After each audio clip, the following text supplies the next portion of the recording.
Hi, in this video we will be going through the urban fabric and components of Cairo in the late 1700s.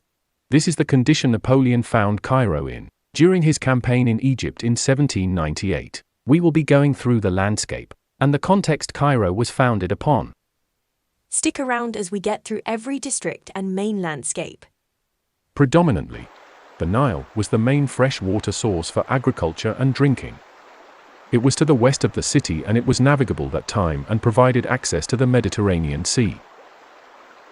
The Nile used to flood during the summer and upon retreating leaves behind lakes such as El Asbakia and fertile farmland. Cairo was surrounded from its eastern side by the Makata Mountains, a series of high plateaus and impenetrable cliffs. The citadel located under the cliffs of Makata Mountains east of Cairo. Initially built by orders of Sultan Salah ad-Din al-Ayyubid, who was captivated by the defensive fortifications of Syria. Sultan Salah ad-Din, who defeated the Crusades, a brilliant strategist, a mastermind, actually built some of the most strategically built chateaux around the Middle East, protecting choke points and exerting power over those strategic corridors. Moreover, in addition to its strategically located fortifications, bastions and towers, the citadel of Cairo was provided by variable water sources, a well dug through the mountains reaching a depth of 90 meters.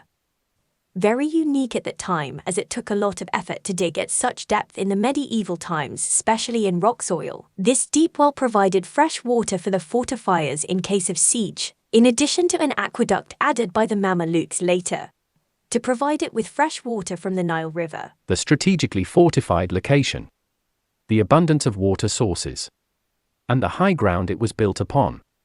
Those factors made the citadel the optimum garrison for any whom seek projecting power over the whole of Egypt. This was the reason it remained in use as the main seat of the de facto dominant faction over Cairo, since it was built in 1176 until the modern era in 1980s. Cairo's oldest part was founded around a Roman fort and named El Fustat, an Arabic name referring to the Arab general Ayyamah ibn el-As tent. This district was burnt before by the Fatimid Vizier Shawwar in 1168 during his struggle with the Crusade king Amalric, the Crusader king of Jerusalem. As the Vizier was afraid they seek shelter in the old city and act as an opposing threat for him, this incident later sparked the idea of building a stone fence around the eternity of Cairo so that the city becomes one cohesive garrison, not segregated aparted settlements, with a citadel over the high grounds of the east overlooking the whole city, assuring power over the region. However, it was so costly, ambitious, and labor-intense project to the capabilities of that time, so he abandoned the idea of surrounding the whole city with a fence despite commencing in that and finishing entire sections. Cairo, the capital of Islamic caliphs of Egypt, was actually a series of expansions. Each dynasty built a settlement for their troops with a mosque, palace, barracks, and most importantly garrisons for their troops. The biggest settlement was built by Gorha el-Sakali, a viceroy of the Fatimid Caliphate. It was built as a lavish governmental palace complex enclosure with walls and monumental gates, and it was enclosed and reserved only for the elite royal realm of the caliph.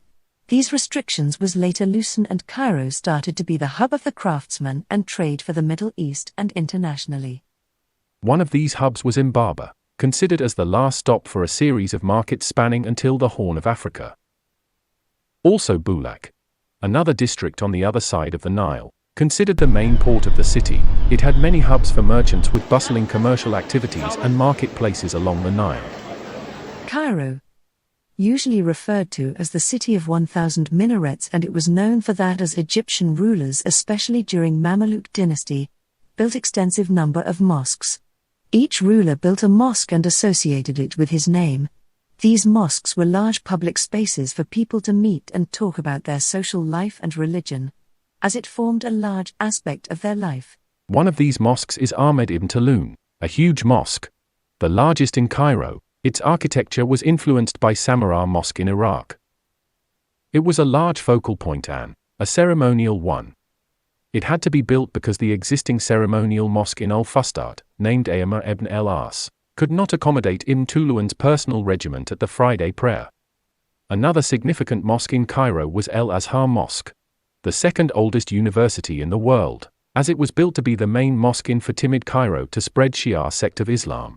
But later, after Sunni Abids overthrew Shia Fatimids, it continued to serve as a minaret teaching Sunni Islam in addition other sciences. Al-Azhar scientists were so respected and recognized to the extent that Napoleon, in order to gain approval from the Egyptian people, appointed a council of Azhar scientists to govern Egypt under his protection. This shows how the public really respected this sect of the society and how Egyptians pay respect to their religious scientists and figures. Next video we will know more about the components of the Egyptian society, their hierarchy and the factions that were in power during 1798 when Napoleon came to Egypt. Bye.